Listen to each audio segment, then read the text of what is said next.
मैं तुझसे नाहर की जिंदगी की भीख मांगती हूँ सलोनी। उसकी हालत बिगड़ती जा रही है। मैं आखिरी बार कह रहा हूँ सलोनी, अगर तुम नाहर को जिंदा देखना चाहती हो तो तुम आज के बाद उससे नहीं मिलोगी। मेरी ख्वाहिश पूरी करेंगी आप? कैसी ख्वाहिश नाहर? मैं सलोनी से मिलना चाहता हूँ भाभी से। तुम्हें इसी वक्त आना होगा सलोनी। अभी यहाँ हॉस्पिटल में कोई भी नहीं है, सुबह फिर सब लोग आ जाएंगे।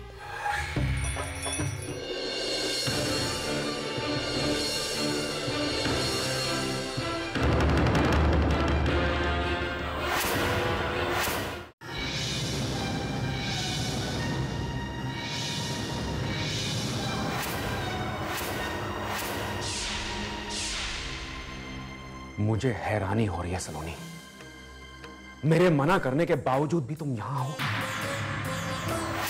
तुमने मुझसे वादा किया था, याद है तुम्हें, कि तुम नाहर से नहीं मिलोगी, कि तुम नाहर से नहीं मिलोगी, कि तुम नाहर से नहीं मिलोगी। फिर क्यों आई हो तुम यहां? मैंने पूछा क्यों आई हो तुम यहां सलोनी? भाई साहब, आप सलोनी को? तुम इस मामले में कुछ नहीं कहोगे ना? मैं सलोनी से बात कर रहा हूं। मैंने तुमसे कहा था ना कि अगर नाहर की भलाई चाहती हो तो फिर कभी उससे मिलने मत आना। कैसी पत्नी हो तुम? अपने पति की हालत पर जरा भी रहम नहीं है तुम्हें? कसम तोड़ने का मतलब समझती हो तुम? क्या तुम नहीं चाहती हो कि नाहर जिंदा रहे? भाई अगर यही तुम्हारी मर्जी है, अगर तुम नाहर से इतनी नफरत करती हो तो फिर उसे जहर दे दो ना, किस्सा ही खत्म हो जाएगा।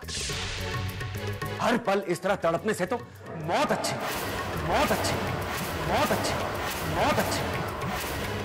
ऐसा मत कहिए भाई साहब, प्लीज मत कहिए ऐसा। यहाँ आकर सच में बड़ी गलती की है मैंने, माफ कर दीजिए प्लीज।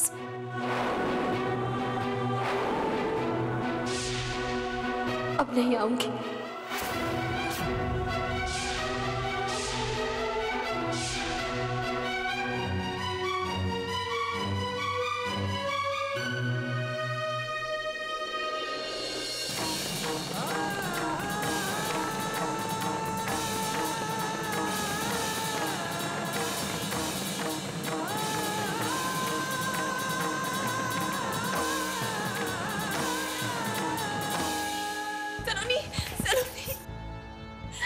नाहर को कोई नुकसान नहीं पहुंचाना चाहती भाभी साहब, अपनी तरफ से किसी को कोई दुख नहीं पहुंचाना चाहती।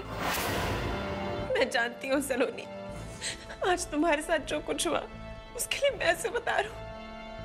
so sorry। नहीं आना चाहिए था मुझे यहाँ।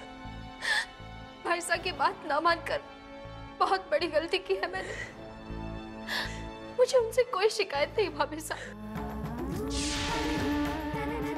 क्या मैं नहीं जानती कि भाई साहब अपने भाई से कितना प्यार करते हैं?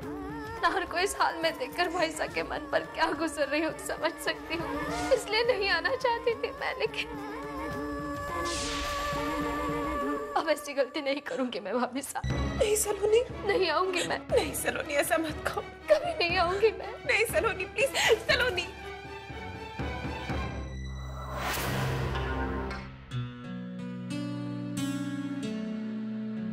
शुभ्रा, कुछ रह तो नहीं गया ना? नहीं, सारी चीजें ले आई जी।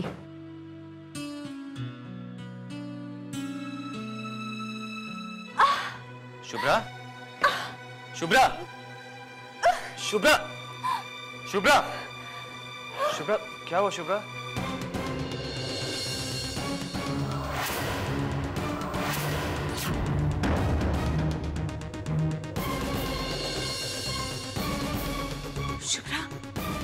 बैठो प्लीज प्लीज। शुभ्रा, क्या हुआ शुभ्रा? बहुत दर्द हो रहा है। शुभ्रा,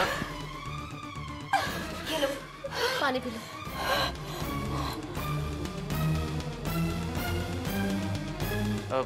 मैं डॉक्टर को नहीं नील, ठीक हो जाएगा, इट्स नॉर्मल, होता रहता है। मैं रुक जाता हूँ। नहीं नील, बिल्कुल नहीं, मैं संभाल लूंगी। और वैसे भी सारी तैयारियां हो चुकी, आप जाइए। मैं तुम्हें इस हाल में कैसे छोड़ के जा सकता हूँ शुभ्रा?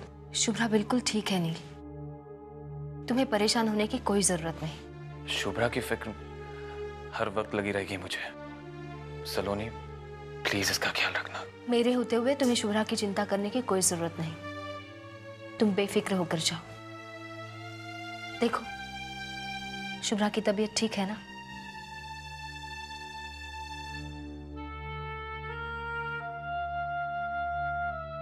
सलोनी, नाहर से मिलने गई थी ना तुम, कैसा है वो? ठीक है। शुभ्रा चलो अंदर चलकर आराम करो, आओ संभाल कर।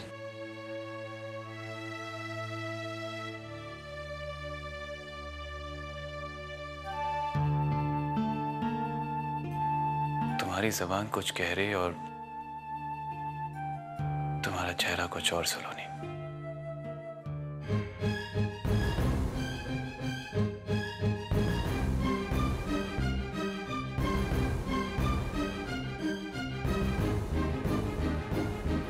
ब्रिजेश, नाहर कैसा है अब? जरूर तुम्ही ने फोन करके बुलाया होगा सलोनी। मेरी बात की जरा भी कदर नहीं है तुम्हें तारा।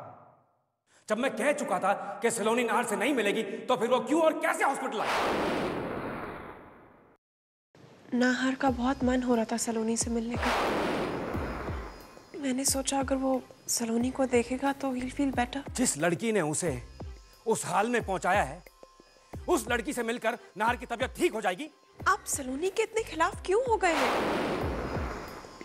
वहां हॉस्पिटल में भी आपने जो कुछ कहा गलत था। अब भी मैं ही तुम्हें गलत लग रहा हूं तारा? सलोनी की कोई बात गलत नहीं है ना?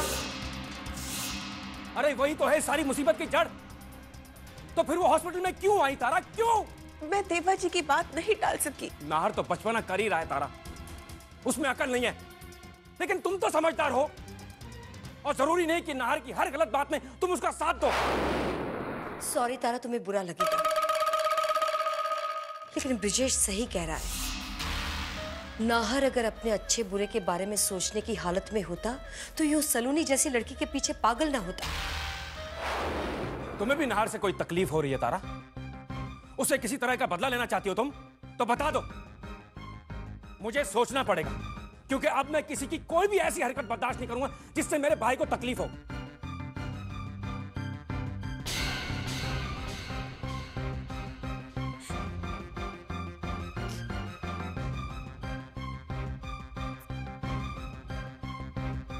नाहर को सिर्फ तुम ही प्यार नहीं करते ब्रिजेश, सभी को उसके लिए दर्द होता है। प्लीज भाभो, प्लीज स्टॉप दिस।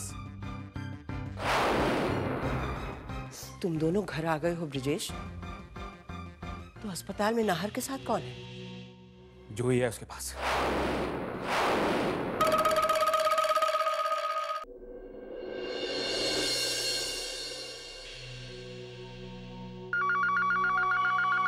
हेलो कबाब में हड्डी कहां से आ गई? हेलो समर जी, खमा गाड़ी, मैं धीर। ओ कहिए, कैसा है? जी first class, thank you. Kaveri ji नहीं है क्या? जी है, किचन में है। कोई खास काम? जी उन्हीं से बात करनी थी। देखिए, कोई इंपॉर्टेंट मैसेज है तो मुझे बता दीजिए, मैं बोल दूंगा उन्हें। जी नहीं, हाँ हाँ इम्पोर्टेंट है ना। वो अदिति है ना, वो कावेरी जी की बहुत बड़ी फैन है, खासकर उनके ड्रेसिंग स्टाइल की। तो अदिति ने कहा था कि कावेरी जी के टेलर का एड्रेस ले लूं, तो बुला दीजिए ना कावेरी जी को। 1 मिनट। जी कावेरी, कावेरी तुम्हारे लिए फोन है। किसका फोन है? धीर का। समर, मैंने गैस पे चाय चढ़ाई है, जाके प्लीज देख लो ना।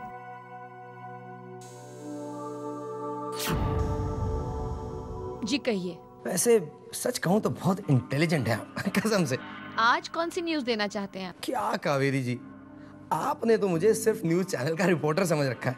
अजी मैं तो बस यूं ही। घर में सब ठीक ठाक तो है ना? जी हाँ बिल्कुल ठीक है, और अगर ठीक ना भी हो तो उनकी उनके लिए प्रार्थना करने वालों की कमी थोड़ी। क्या मतलब? किसकी बात कर रहे हैं आप? आपकी सलोनी दी अपने पति नाहर के लिए नंगे पांव मंदिर की सीढ़ियां चढ़ के गई हैं दुआ मांगने, और वो भी उस पति के लिए जिसने उनके साथ इतना बड़ा धोखा किया है। क्या हो गया सलोनी दी को? आज के जमाने में एक नया मिसाल कायम करना चाहती हैं वो भी तब जब इस घर के लोग उनकी सूरत तक नहीं देखना चाहते। अजी ब्रिजेश जी ने तो उन्हें धक्के मारकर हॉस्पिटल से बाहर निकाल दिया था, लेकिन फिर भी पता नहीं क्यों। मैं आपसे बाद में बात करती हूँ कंवर साहब, मैं बिजी हूँ। क्या करूं कावेरी जी? ये धीर तुम्हें बार बार क्यों फोन करता है? जब हमने अपने परिवार के साथ कोई रिश्ता नहीं रखा तो दीदी के ससुराल वालों से रिश्ता रखने की क्या जरूरत है? वो ही तो, मैं भी बहुत परेशान हो जाती हूँ। बहुत चिपकू किस्म का इंसान है, लेकिन अब मना भी तो कैसे करूँ? अच्छा नहीं लगता ना। अच्छा लगे या बुरा लगे, आइंदा अगर इसने फोन किया तो साफ साफ कह देना यहाँ पे फोन ना करे। कह दूंगी। वैसे एक बात बताऊं, जब तुम इस तरह से रिएक्ट करते हो तो मुझे कॉलेज के डेज याद आ जाते हैं। कोई मेरी तरफ देखता भी था तो तुम लड़ जाते थे उससे।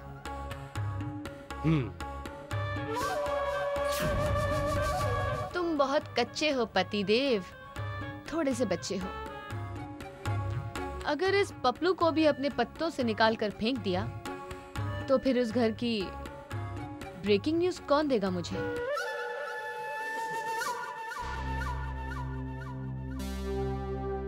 थैंक गॉड कि शुभ्रा ठीक है अब।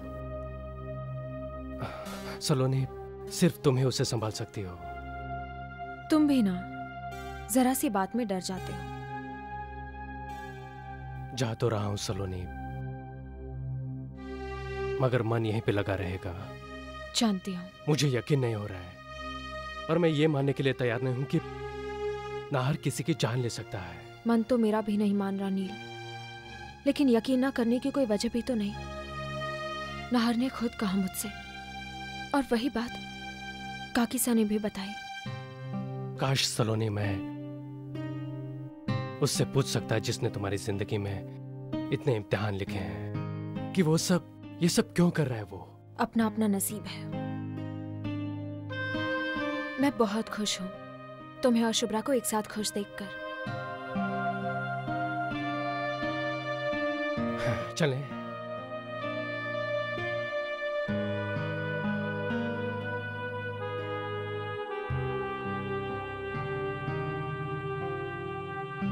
वैसे कहने की जरूरत तो नहीं है, पर फिर भी please take care of Shubhra, और साथ में मम्मी जी और पापा जी का भी ख्याल रखना, और सबसे ज्यादा खुद का ख्याल रखना। तुम भी अपना ख्याल रखना और किसी भी बात की फिक्र मत करना। और हाँ, रेवा जी से कहना कि मैं उन्हें याद करती हूँ।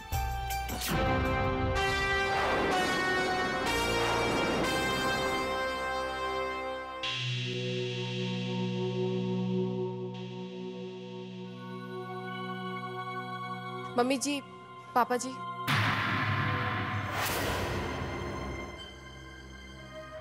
हमारी धऊ ने वैसे ही बुरे दिनों की मार है, ऊपर से सुबह सुबह ये मनहूस सूरत दिख गई। मम्मी जी, मैं यहाँ आना तो नहीं चाहती थी, लेकिन जो सुना उसके बाद मुझसे रहा नहीं गया। आपको पता है उन्होंने क्या किया? आंधी तूफान में गिरते पड़ते मंदिर की सीढ़ियां चढ़ गई नाहर के लिए दुआ करने। क्यों कर रही है वो ये सब? जब ससुराल से कोई संबंध ही नहीं रहा है तो फिर क्यों? अरे हमारी भी कोई इज्जत है या नहीं? उन धोखेबाज लोगों के लिए क्यों रोती है ये लड़की? देवरानी जी, इसकी बातों में आकर अपने आप को दुखी करने की कोई जरूरत नहीं है। ये यहाँ सिर्फ हमें भड़काने आई है। इसे कोई सलोनी से प्यार व्यार नहीं है।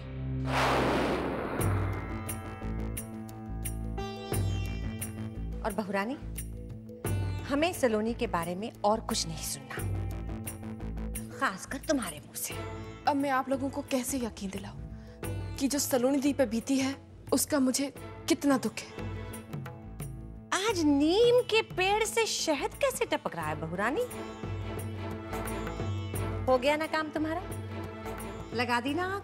अब जाओ यहाँ से। इसे भला बुरा कहने से क्या फायदा मन्नू भाभी? भले ही ये कावेरी यहाँ हमें भड़काने के लिए आई हो, लेकिन ये जो कुछ भी कह रही है गलत तो नहीं कह रही है ना? क्या जरूरत है सलोनी को नाहर के बारे में सोचने की, फिक्र करने की? क्या जरूरत है? क्यों नहीं अंबिका, अभी तक हमारी बेटी का पति है वो। हाँ, इससे पहले किसी और का पति था, फिर अपनी पत्नी की जान लेकर हम सबसे ये बात छुपाकर हमारी बेटी से शादी कर ली। जिंदगी बर्बाद कर दी मेरी लाडो की। तुम ही थी ना जो इस रिश्ते से सबसे ज्यादा खुश थी? अपनी किस्मत पर नाज था तुम्हें? हाँ, क्योंकि तब मुझे उनकी असली सूरत का पता नहीं था।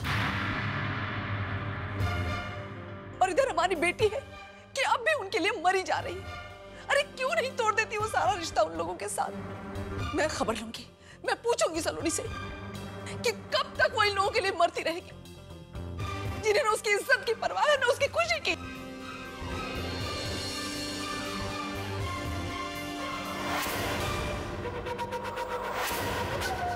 मेरी इतनी बड़ी गलती के बाद भी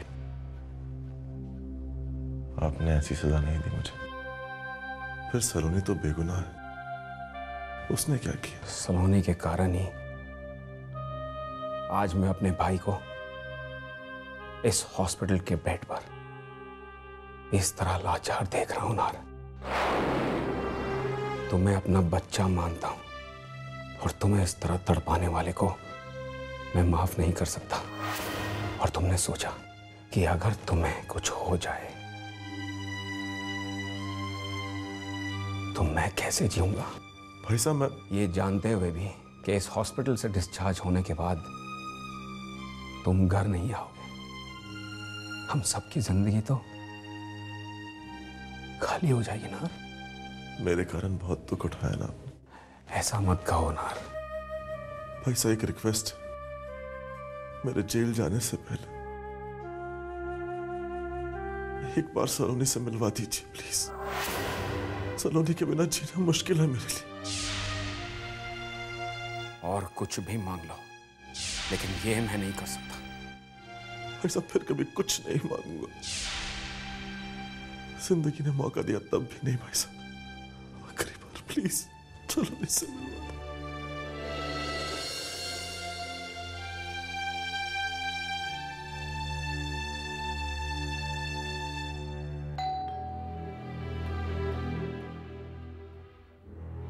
खमा घड़ी, घड़ी खमा। आप यहाँ?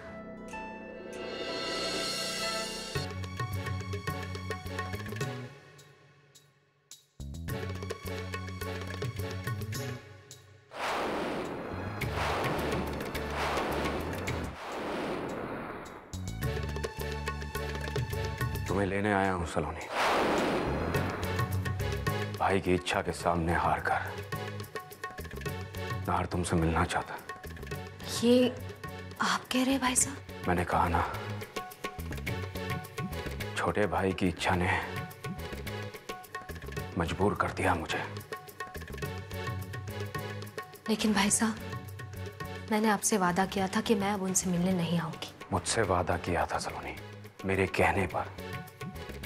अब मैं ही तुमसे वो कसम तोड़ने के लिए कह रहा हूं, अपने भाई के खातिर।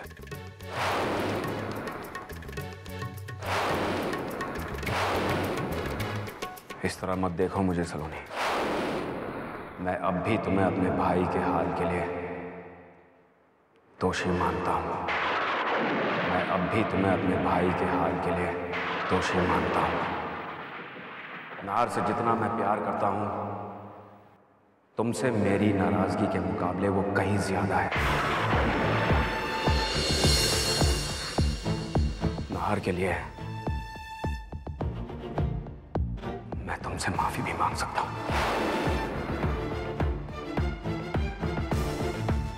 नहीं भाई साहब, ऐसा कहकर आप मुझे शर्मिंदा ना कीजिए। मैं आपके साथ चलने के लिए तैयार हूं।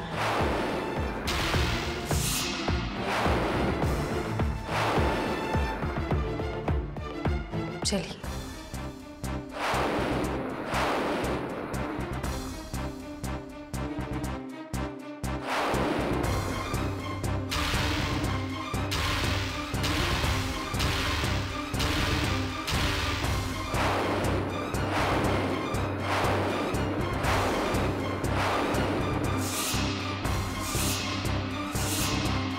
सलोनी कहीं नहीं जाएगी।